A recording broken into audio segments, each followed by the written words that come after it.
اعوذ باللہ من الشیطان الرجیم بسم اللہ الرحمن الرحیم۔ قرآن و حدیث کی روشنی میں اسلامی تاریخ۔ قیدیوں کے ساتھ حسن سلوک۔ غزوہ بدر میں 70 مشرکین قید ہوئے جن کو مدینہ منورہ لایا گیا۔ حضور صلی اللہ علیہ وآلہ وسلم نے قیدیوں کو صحابہ میں تقسیم کر دیا، ان کے ساتھ حسن سلوک اور بھلائی کا حکم دیا۔ اس حکم کو سنتے ہی صحابہ کرام رضی اللہ تعالیٰ عنہ نے ان کے ساتھ ایسا سلوک کیا کہ دنیا کی کوئی قوم اس عدل و انصاف اور حسن سلوک کی مثال پیش نہیں کر سکتی۔ آپ کے چچا حضرت عباس رضی اللہ تعالیٰ عنہ کے بازو کمر سے کسے ہوئے تھے۔ ان کے کراہنے کی وجہ سے جب آپ صلی اللہ علیہ وآلہ وسلم بے چین ہو گئے تو صحابہ نے ان کی رسی ڈھیلی کر دی۔ ان کی اس رعایت کی وجہ سے عدل و انصاف کرتے ہوئے حضور صلی اللہ علیہ وآلہ وسلم نے تمام قیدیوں کی رسیاں ڈھیلی کرا دیں۔ صحابہ کے حسن و سلوک کا یہ حال تھا کہ انہوں نے اپنے بچوں کو بھوکا رکھ کر قیدیوں کو کھانا کھلایا اور اپنی ضرورت کے باوجود ان کو کپڑے پہنائے۔ مالدار قیدیوں سے 4000 درہم فدیہ لے کر چھوڑ دیا گیا اور پڑھے لکھے غریب قیدیوں کو 10 آدمیوں کو لکھنا پڑھنا سکھانے کے بدلے آزاد کر دیا گیا اور ان ان پڑھ غریب قیدیوں کو بلا کسی معاوضے کے رہا کر دیا گیا۔ حضور صلی اللہ علیہ وآلہ وسلم کا معجزہ۔ جماعت کے متعلق خبر دینا۔ ایک مرتبہ رسول اللہ صلی اللہ علیہ وآلہ وسلم اپنے صحابہ سے گفتگو فرما رہے تھے۔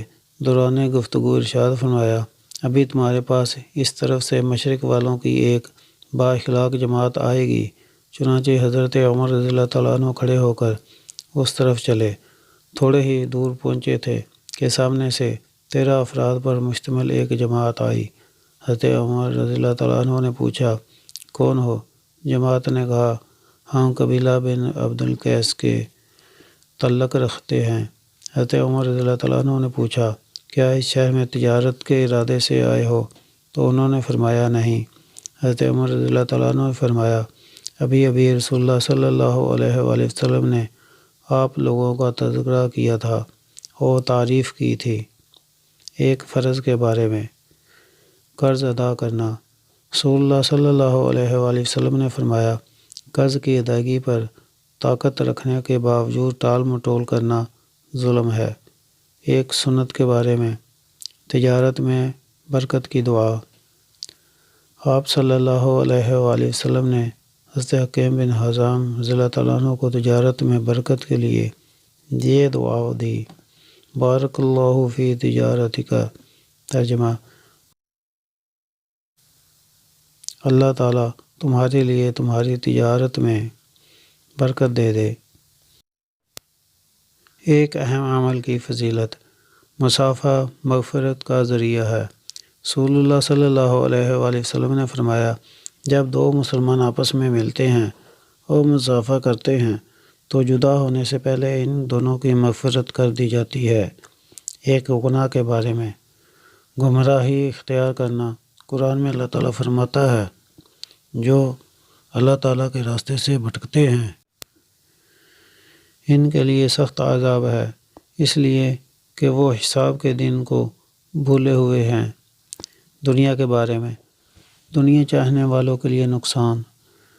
قرآن میں اللہ تعالیٰ فرماتا ہے، جو شخص آخرت کی کھیتی کا طالب ہو ہم اس کی کھیتی میں ترقی دیں گے، اور جو دنیا کی کھیتی کا طالب ہو کہ ساری کوشش اسی پر خرچ کر دے تو ہم اس کو دنیا میں سے کچھ دے دیں گے، اور ایسے شخص کا آخرت میں کوئی حصہ نہیں۔ آخرت کے بارے میں قبر کے بارے میں رسول اللہ صلی اللہ علیہ وآلہ وسلم نے فرمایا، قبر یا تو جنت کے باغوں میں سے ایک باغ ہے یا جہنم کے گڑھوں میں سے ایک گڑھا ہے۔ طب نبوی سے علاج۔ ککڑی کے فوائد۔ رسول اللہ صلی اللہ علیہ وآلہ وسلم کھجور کے ساتھ ککڑی کھاتے تھے۔ فائدہ۔ علامہ ابن قیم ککڑی کے فوائد میں لکھتے ہیں کہ یہ معدہ کی گرمی کو بجھاتی ہے اور مثانہ کے درد کو ختم کرتی ہے۔ نبی صلی اللہ علیہ وآلہ وسلم کی نصیحت۔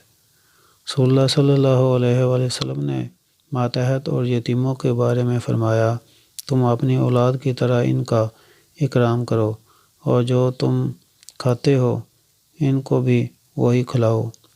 اللہ تعالی ہمیں نیک اعمال کرنے کی توفیق عطا فرمائے، آمین۔